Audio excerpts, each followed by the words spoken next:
नमस्कार। सुनो कहानी श्रृंखला के अंतर्गत प्रस्तुत है कहानी ठेका, जिसके लेखक हैं विष्णु प्रभाकर जी। धीरे धीरे कह कहों का शोर शांत हो चला और मेहमान एक एक करके विदा होने लगे। लकदक करती ठेकेदारों की फैशनेबल बीवियां और अपने को अब भी जवान मानने वाली छोटे अफसरों की अधेड़ घरवालियां सभी ही करती चमकती इठलाती चली गईं।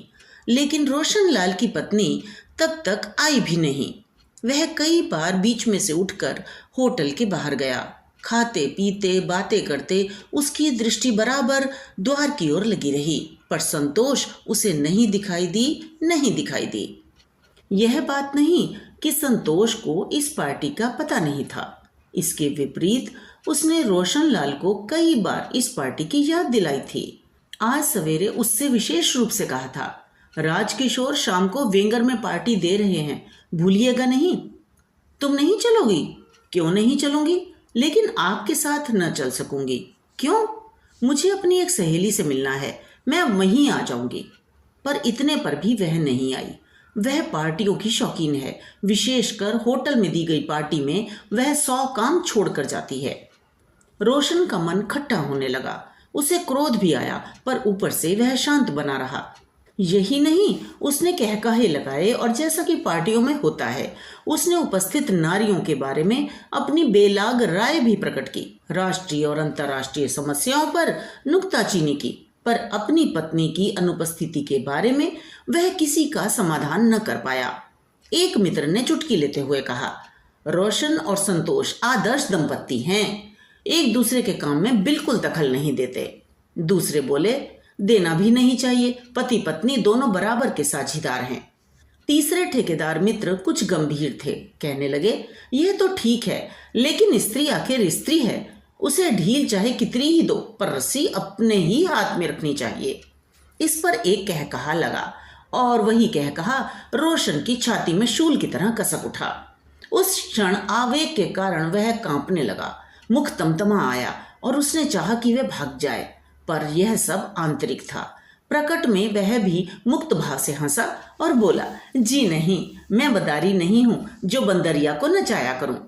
कह कहूं की आवाज और भी तेज हो उठी और उसी के बीच एक महिला ने कहा, होशियार रहिए, यह जनतंत्र का युग है, इसमें बंदरिया मदारी को नचाने लगी है।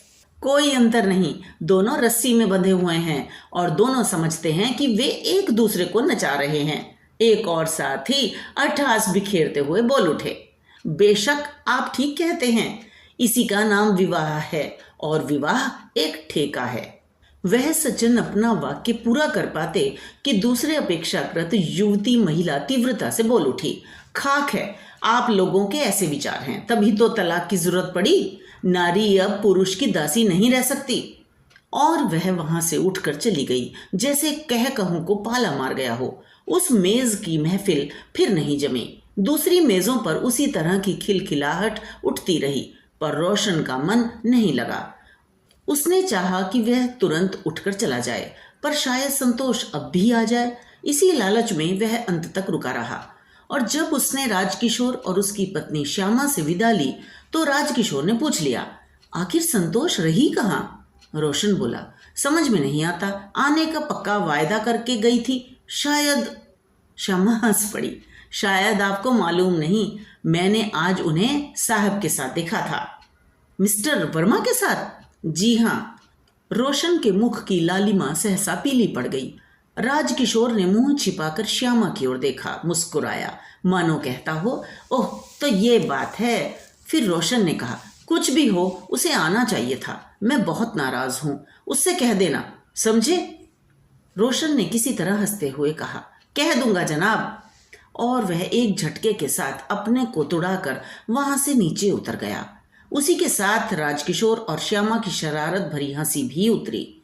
अगर वह सुन पाता तो श्यामा कह रही थी, संतोष मुझे पराजित करना चाहती है, पर लेकिन रोशन कुछ भी सुनने की स्थिति में नहीं था। उसका तन मन झुलस रहा था और आवेश के कारण पैर डगमगा रहे थे, क्रोध के कारण या ग्लानि के, कुछ पता नहीं, पर वह विचारों के तूफान में फंस गया था। उन्हीं में उलझ उलझ कर उसकी बुद्धि बार बार लड़खड़ा पड़ती थी। वह क्यों नहीं आई? आखिर क्यों? क्या वह सचमुच वर्मा के साथ थी? सचमुच? लेकिन उसने मुझसे क्यों नहीं कहा? मुझसे क्यों छिपाया? क्यों? आखिर क्यों? उसका इतना साहस कैसे हुआ? कैसे? अंतिम वाक्य उसने इतने जोर से कहा कि वह स्वयं चौंक पड़ा। आसपास वाले व्यक्ति उसे अचरज से देखने लगे, पर दूसरे ही क्षण वह फिर तूफान में खो गया। वह जानता है कि संतोष बड़ी सामाजिक है, खूब मिलती जुलती है। सरकारी विभागों के प्रमुख कर्मचारियों से उसकी रब जब्त है। इसका प्रारंभ उसी ने तो कराया था, नहीं तो वह इतनी लजीली थी कि उसके सामने भी नयन नहीं उठाती थी। वह कांप उठा। एक के बाद एक सिहरन तरंग की भांति एड़ी से उठती और उसे मस्तिष्क तक झंझना देती। वह फुसफुसाया, इस सामाजिकता से उन्हें कितना लाभ हुआ है, लेकिन संतोष उससे छिपकर कभी किसी से नहीं मिलती, कभी उससे कुछ नहीं छिपाती, कभी उससे दूर नहीं जाती। हाँ, कभी उससे दूर नहीं जाती। जो कुछ करती है उसके कहने से करती है। संतोष उसी की है, संतोष रोशन की है। नहीं नहीं, वह चीख उठा। राजकिशोर मुस्कुरा रहा था। उसकी मुस्कुराहट का साफ यही मतलब था कि संतोष मेरी चिंता नहीं करती, मुझसे छिपकर अफसरों से मिलती है, मुझे धोखा देती है, चराती है, हरजाई है। वह तेजी से दौड़ने लगा। उसके हाथ कुलमुलाने लगे। वह किसी का गला घोंटने को आतुर हो उठा। उसने न तांगे वाले की पुकार पर ध्यान दिया, न बस के अड्डे पर रुका। अभी गर्मी नहीं आई थी। मार्च की संध्या हल्की हल्की शीतलता से महकती आ रही थी, पर वह पसीने से तर था। घर न जाकर वह यंत्र की भांति मथुरा रोड की ओर मुड़ गया। अभी वहां कुछ हरियाली शेष थी। रेल का पुल पार करके वह उत्तर की ओर बढ़ा। उधर बंगले थे। कुछ ही देर में वह वहां पहुंच गया जहां मिस्टर वर्मा रहते थे। वह उनके बंगले के पास ठिठका, पर वहां सर्वत्र मौन था। सब कुछ स्तब्ध था। समूचा वातावरण रात्रि के शीतल आवरण में प्रवेश करता जा रहा था। उसकी शिराओं का तनाव ढीला पड़ा। वह फुसफुसाया, नहीं, यहां नहीं। लेकिन दूसरे ही क्षण वह फिर दौड़ने लगा। उस स्तब्धता में उसके अपने पैरों की पदचाप उसे कंपाने लगी। जलाशय के किनारे दूर दूर तक फैली हरी घास पर दो चार रोमांटिक मूर्तियां मुक्त वातावरण का आनंद ले रही थी। उसका दिल धुकधुकाया और वह उनके पास से होकर सर्र से निकल गया। वह फिर रेस्टोरेंट और फैशनेबल सामान वाले बाजार की ओर मुड़ गया और कुछ देर बाद विचारों के तूफानों के थपेड़े खाता हुआ एक शानदार रेस्टोरेंट के सामने रुक गया। अपने को बटोरने के लिए कुछ पीना चाहता था, पर जैसे ही द्वारपाल ने उसके लिए किवाड़ खोले और वह अंदर दाखिल हुआ, वह लड़खड़ाकर पीछे हट गया। सामने संतोष और वर्मा बैठे हैं। दोनों मुस्कुरा रहे हैं। दोनों। वह एकाएक हाँफने लगा, गिरते गिरते बचा और फिर द्वारपाल को चौंकाता हुआ तेजी से एक ओर भागता चला गया। भागता गया, भागता गया, तब तक भागता गया जब तक उसका घर नहीं आ गया। रोशनी जल रही थी। दोनों बच्चे सो गए थे, पर नौकर ऊँघ रहा था। उसने किसी और ध्यान नहीं दिया, सीधा अपने पलंग पर जाकर गिर पड़ा। बहुत देर तक पड़ा रहा। वह न सोच सकता था, न अपना कोई अंग हिला सकता था। वह तब हर दृष्टि से मानो मर चुका था। लेकिन सहसा उसके प्राण लौट आए। वह उठकर बैठ गया। उसने निश्चय किया कि वह आज संतोष को मार डालेगा। हाँ, मार डालेगा, जान से मार डालेगा। उसने उसे पार्टी में अपमानित करवाया। मित्रों ने उस पर फप्तियां कसी। उसे देखकर राज मुस्कुराया और श्यामा ने चुटकी ली।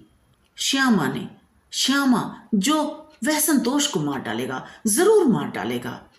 कि सहसा किवाड़ खुले और संतोष द्वार पर दिखाई दी। वह मुस्कुरा रही थी और उसके मदिर नयनों से सुरा जैसे छलकी पड़ती थी। उसने आगे बढ़ते हुए कहा, हेलो डार्लिंग, तुमने रेस्टोरेंट का दरवाजा खोला और फिर चले आए। शायद तुमने हमें देखा नहीं। सामने ही तो थे, मिस्टर वर्मा भी थे। रोशन चीख उठा, निर्लज्ज, मैं तुझे मार डालूंगा। संतोष ने चौंक कर उसे देखा। ये क्या कह रहे हो? तुम्हारी तबीयत तो ठीक है? अरे तुम तो कांप रहे हो। मैं पार्टी में ना आ सकी, शायद इसीलिए।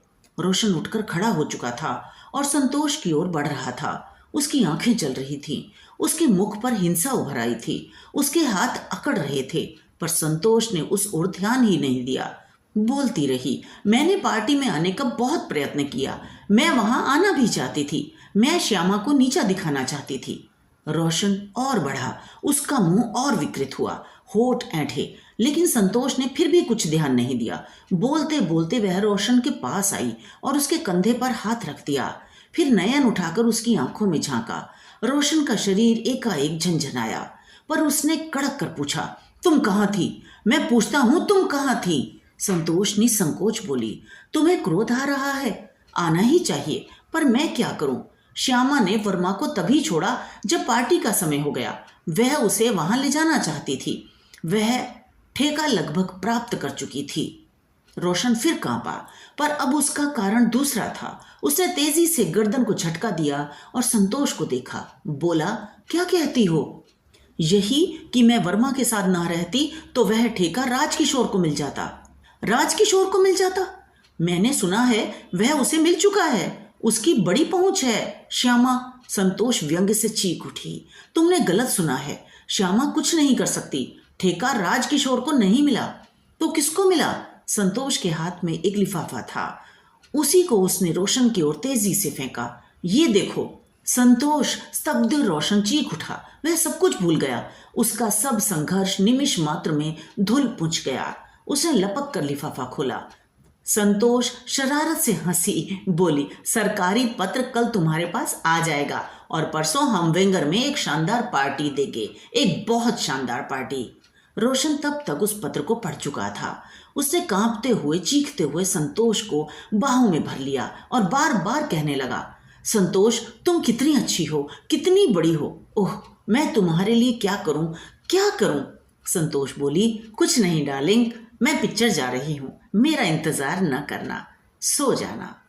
तो ये तो थी कहानी। मुझे आशा है आपने आनंद लिया होगा। इसी तरह हमारे साथ जुड़े रहिए। इसके लिए चैनल को सब्सक्राइब कीजिए और बेल आइकन को भी क्लिक कीजिए। तो मिलते हैं अगली कहानी में। धन्यवाद।